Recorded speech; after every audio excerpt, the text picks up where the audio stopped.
Today, we come together to recognize and celebrate Black History Month. We honor a century of her story, stories of resilience, brilliance, faith, creativity, and joy. So even during the Great Depression, Black women were still creating art? Yes, they weren't just surviving, they were shaping culture. Together, women like Josephine Baker and Zora Neale Hurston showed that Black women could define themselves, tell their own stories, and build community despite hardship. We marched for respect, for our safety, for our children's futures.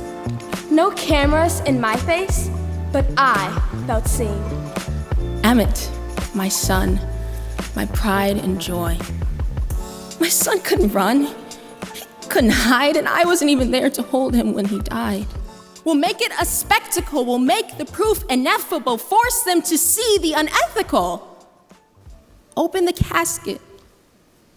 Let them see how much my son meant to me.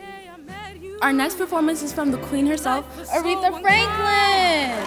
You're the key to my peace of mind, 'cause you make me feel, you make me feel like a natural woman.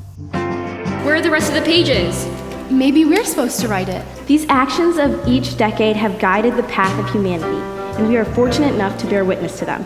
These empty pages were left for us to fill. For what we lived through. For what we stand for, we're not just reading history anymore. We write it.